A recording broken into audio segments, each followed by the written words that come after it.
दोस्तों, एक बड़ा ही यक्ष प्रश्न है जो इंडियन एविडेंस एक्ट की सेक्शन 3 में था और अब भारतीय साक्ष्य अधिनियम 2023 की सेक्शन 2 और उसकी क्लॉज जी फॉर गोवा में, और वहां पे फैक्ट्स इन इशू, विवादक तथ्य किसको कहेंगे, ये एक डेफिनेशन दी गई है। तो एक बार आप बुक में जाएं, बुक में जाने के बाद जो फैक्ट्स इन इशू की डेफिनेशन लिखी है, वहां पर जो एक्चुअल वर्ड्स यूज हुए हैं उनको आप एक बार गो थ्रू हो जाइए।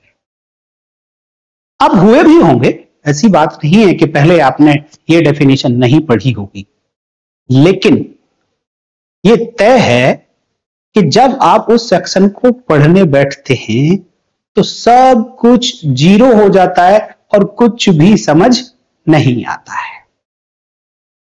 लेकिन आज की ये वीडियो देखने के बाद अगर इस टॉपिक पर कोई भी क्वेश्चन आपसे किसी भी एग्जाम में पूछा जाएगा, इतना कंटेंट होगा आपके पास लिखने के लिए, इतना कंटेंट होगा कि जितने वर्ड्स में आपसे आंसर पूछा गया उससे कहीं ज्यादा वर्ड्स आपके पास मिल जाएंगे।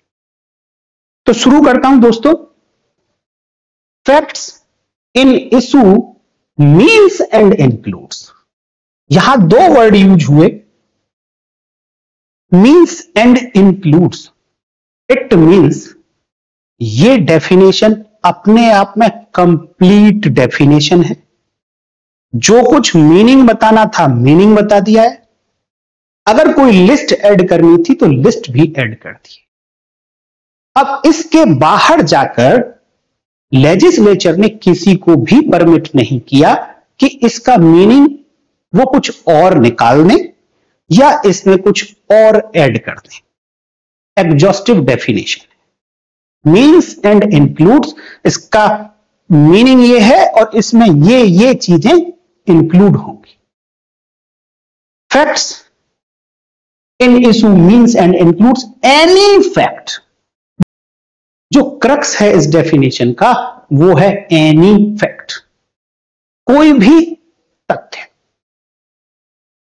हर तथ्य फैक्ट इन इशू कहलाएगा, हर तथ्य विवादक तथ्य कहलाएगा, बट अंडर सर्टेन सर्कमस्टांसेस। वो कौन से सर्कमस्टांसेस होंगे कि जब एक फैक्ट के साथ वो सर्कमस्टांसेस अटैच हो जाते हैं तो वो फैक्ट्स इन इशू बन जाता है। देखिए क्या बोला, from which either itself, important word है, आइदर इटसेल्फ और in connection with other facts. दोनों बातों को अगर आप देखेंगे तो इससे यह निकल कर आता है कि ये जो फैक्ट है अकेला, या तो ये खुद अकेला या फिर जब ये किसी दूसरे फैक्ट्स के साथ कनेक्ट हो तो इस फैक्ट से क्या निकले, फ्रॉम विच 24 बातों में से, 24 कॉम्बिनेशंस में से कुछ ना कुछ एक, एटलीस्ट एक अवश्य पूरा होता हो, तभी उस फैक्ट को कहेंगे कि वो उस सूट का, प्रोसीडिंग का फैक्ट्स इन इशू है। अब प्रॉब्लम ये आती है कि वो 24 बातें हैं क्या, उनको कैसे याद रखेंगे आप, कैसे आप क्वेश्चन पेपर में लिखेंगे। यहां एक फॉर्मूला मैंने आपको बना के दिया, फॉर्मूला है 4 × 3 × 2। जब आप इसको सॉल्व करते हैं तो ये टोटल 24 थिंग्स हो जाती हैं और इन 4 थिंग्स में से एटलीस्ट किसी ना किसी एक की उत्पत्ति होगी, तभी जाकर कोई फैक्ट इन इशू बनाएगा। तो क्वेश्चन है कि ये क्या बातें ऐसी हैं जो 4 हैं, ये कौन सी बातें हैं जो 3 हैं, और ये कौन सी बातें हैं जो 2 हैं। तो पहले मैं आपको ये 4 बातें बता देता हूं और उनको आप थोड़ा सा कंसंट्रेट होकर समझने की कोशिश करना। Number 1 word existence, number 2 non existence. Existence का उल्टा हिंदी में बोले तो अस्तित्व, और नॉन एग्जिस्टेंस अनअस्तित्व। नंबर 3 वर्ड नेचर, प्रकृति, नेचर कैसा है। चौथा वर्ड एक्सटेंट, हिंदी में बोले तो विस्तार, कहां तक जाएगा। ये 4 बातें हैं जो उस फॉर्मूले में लिखे गए 4 नंबर को रिप्रेजेंट करती है। क्या क्या? Once again I repeat, existence, non existence, nature and extent. अस्तित्व, अनअस्तित्व, प्रकृति एंड विस्तार। अब 3 बातें कौन सी कि अब जो आगे वाली 3 बातें हैं वो 3 बातें हर एक वर्ड के साथ कनेक्ट होंगी 1 बाय 1। अगली 3 बातें जब इसके साथ कनेक्ट हुई तो 3 रिजल्ट, जब इसके साथ कनेक्ट हुई तो 3 रिजल्ट, जब इसके साथ कनेक्ट हुई तो 3 रिजल्ट, और जब इसके साथ कनेक्ट हुई तो 3 रिजल्ट, और टोटल मिलाकर हो गए 12 रिजल्ट्स। तो अब ये 3 बातें कौन सी हैं? 3 बातें हैं एनी राइट, बात नंबर 1, एनी लाइबिलिटी, बात नंबर 2, एनी डिसेबिलिटी, बात नंबर 3। राइट आप सब लोग जानते हैं कि कानून ने हर पर्सन को कुछ ना कुछ legal right, fundamental right, constitutional right, social rights etcetera etcetera बहुत सारे राइट्स दिए हुए। अब इस राइट को जब आप एग्जिस्टेंस के साथ पढ़ें, नॉन एग्जिस्टेंस के साथ पढ़ें, नेचर के साथ पढ़ें, एक्सटेंट के साथ पढ़ेंगे तो निकल कर आएगा कि ऐसा कोई फैक्ट जो किसी पर्सन के राइट, अधिकार के अस्तित्व के बारे में बताता है, या फिर अधिकार नहीं है, उसका अधिकार का अस्तित्व नहीं है, नॉन एग्जिस्टेंस ऑफ राइट है वो बताता है, या फिर उसका नेचर बताता है कि किस तरीके का राइट है, या फिर उसका एक्सटेंट बताता है कि वो राइट कहां तक जाता है। तो ये जो 3 वर्ड्स हैं, इन तीनों वर्ड्स को आपको ऊपर वाले 4 वर्ड्स के साथ 1 बाय 1 करके लगाना, मैं लगा के दिखाऊंगा आगे आपको, आप आराम से देखते रहिए, आज आपका कॉन्सेप्ट क्लियर हो जाएगा। अब तो हुए टोटल 12 कॉम्बिनेशन। अब बात रह जाती है 4 3 2 वाले फॉर्मूले में से व्हाट इज दीज 2 थिंग्स। अब इन 12 कॉम्बिनेशंस पर 2 बातें जब आप मल्टीप्लाई करेंगे तो टोटल 24 बातें हो जाएंगी, और 24 बातों में से कोई 2 नहीं चाहिए हमको फैक्ट्स इन इशू बनाने के लिए। याद रखना, keep in mind, we need only 1 thing out of these 24। कोई भी एक आ गई तो आपका फैक्ट्स इन इशू में कन्वर्ट हो जाएगा। क्या है नेक्स्ट 2 बातें? पीछे जो 12 कॉम्बिनेशंस बने, इन कॉम्बिनेशंस का या तो असर्टेड किया गया था या इस कॉम्बिनेशंस में से किसी को डिनाई किया गया था, और वर्ड से ऐड किए हैं, एंड नहीं है, दोनों नहीं चाहिए, हमें केवल एक भी मिल जाएगा तो काम चल जाए। उन 12 कॉम्बिनेशंस में से किसी भी कॉम्बिनेशन को असर्ट किया गया, पास्ट सेंटेंस है, असर्ट होना चाहिए, या डिनाई किया गया या मना किया गया कि नहीं ऐसा नहीं होगा, देन अब ये 12 कॉम्बिनेशंस कन्वर्ट्स इनटू 24 कॉम्बिनेशंस।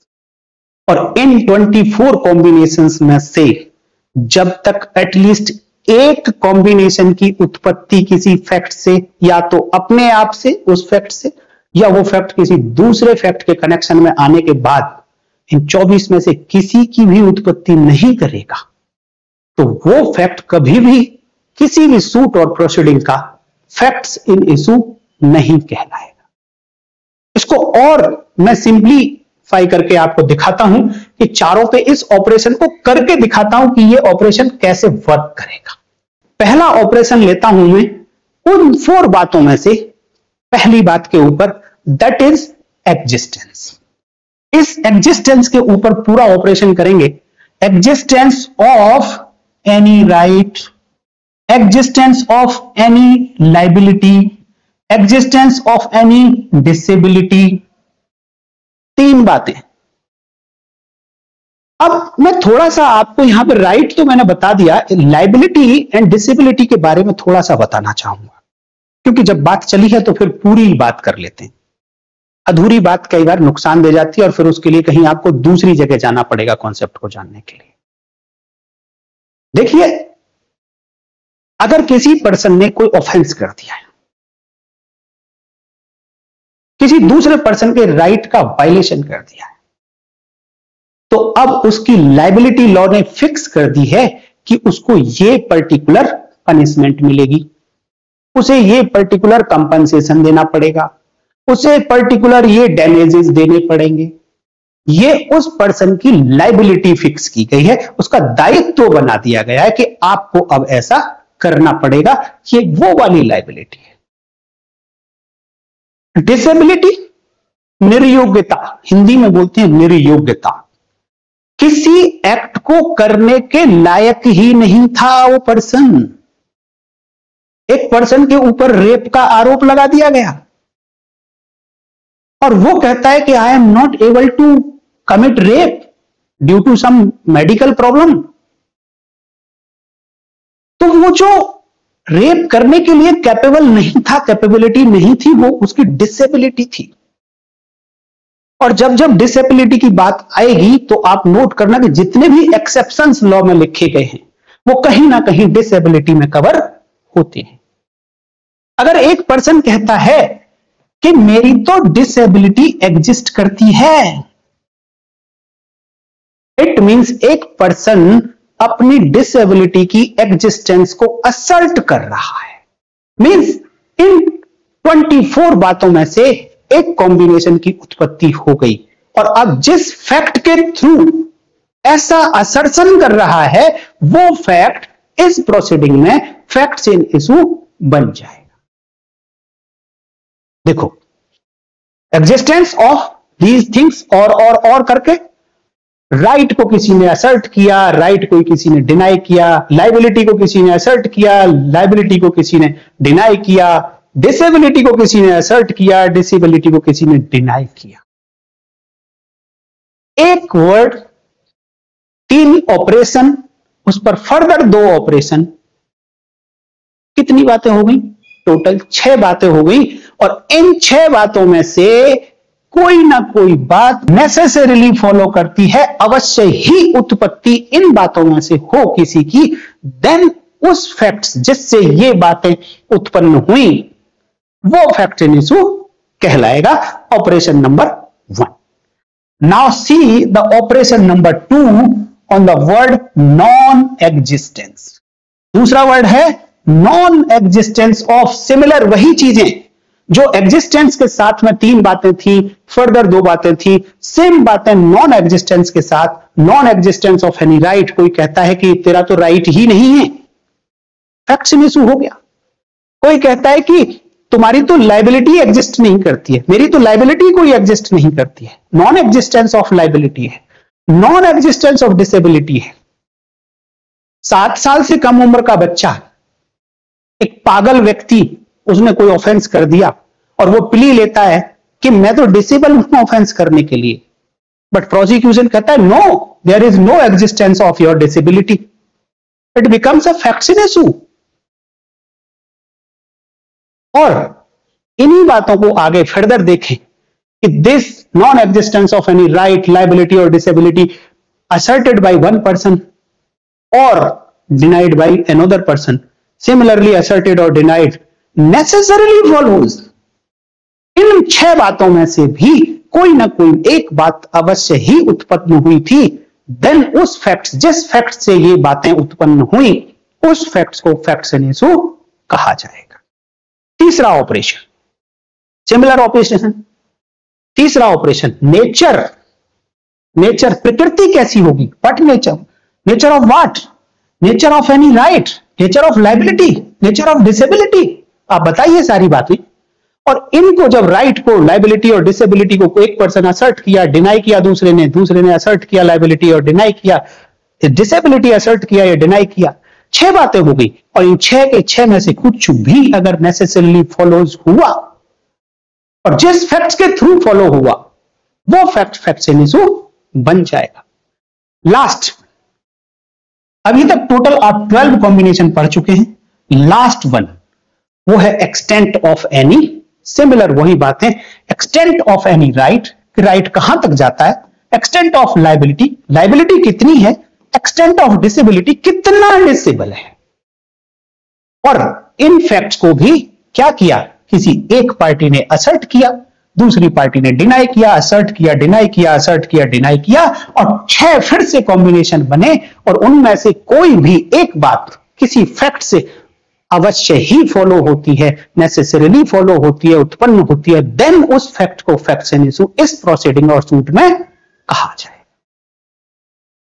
इस तरीके से फैक्ट्स इन इशू को समझने के बाद मुझे पूरा विश्वास है फ्रेंड्स कि अब आपके पास वर्ड्स होंगे, सेंटेंस होंगे आंसर लिखने के लिए, किसी को इंटरव्यू में बताने के लिए, कॉन्सेप्ट बताने के लिए। अब आप 2 लाइन में जवाब नहीं देंगे, प्रॉपर जवाब देंगे। हां, इसमें एक एक्सप्लेनेशन और लिखा हुआ है दोस्तों। एक्सप्लेनेशन कोई बहुत ज्यादा टेक्निकल नहीं है, लेकिन वहां पे बताया क्या गया है। एक्सप्लेनेशन में लिखा, whenever under the provision of law for the time being in force relating to civil procedure. Explanation में ये जो टर्म है रिलेटिंग टू सिविल प्रोसीजर, ये इंपॉर्टेंट है। इट मींस कि जब सिविल सूट्स होते हैं, सिविल कार्रवाइयां चल रही होती हैं, तो वहां पर कोर्ट्स क्या करती हैं, court records an issue of fact. क्या रिकॉर्ड करती हैं courts, issue of facts record करती हैं, लिखती हैं कि क्या क्या इशू हैं इस सूट के अंदर, और उन इश्यूज के ऊपर पार्टीज को आंसर करना होता है। प्लेंटिफ ने अगर इश्यूज रखे हैं तो डिफेंडेंट आंसर करेगा, और उस आंसर की फॉर्म में डिफेंडेंट को बताना पड़ेगा कि वो उस इशू को या तो असर्ट कर रहा है, मानता है, या फिर उसको डिनाई कर देता है आंसर के फॉर्म में। तो ये कहा गया इस एक्सप्लेनेशन में कि वो जो ऊपर इशू रिकॉर्ड किया था ना, सच इशू, वो जो ऊपर इशू रिकॉर्ड किया था वो इशू ही सिविल प्रोसीडिंग में फैक्ट्स इन इशू कहलाएगा। इतनी सी बात एक्सप्लेनेशन में कह दी गई। ये कंप्लीट डेफिनेशन आप लोगों के लिए हो गई है दोस्तों। उम्मीद करता हूं कि आपको ये फैक्ट्स इन इशू अच्छे से समझ आ गया होगा, और कभी भी कोई क्वेश्चन इस पर आपसे पूछा जाएगा तो आप मेरी बेइज्जती बिल्कुल नहीं कराएंगे। तो ऐसी ही और वीडियोस के लिए आप मेरे साथ बने रहें। आपको हो सकता है कि लग रहा है कि वो कुछ स्लो चल रहा है, बट दोस्तों एक कॉन्सेप्ट अगर आज क्लियर हुआ, ये कॉन्सेप्ट आपको फ्यूचर आने वाले लॉ को जितना भी कंटेंट आप आगे पढ़ेंगे, डेफिनेटली आपको एक बेहतरीन अच्छा मीनिंग निकालने के लिए हेल्प करेगा। तो धीरे धीरे सीखते रहें, अपने आप को अपग्रेड करते रहें। नेक्स्ट वीडियो में फिर मिलेंगे, तब तक के लिए नमस्कार, जय हिंद।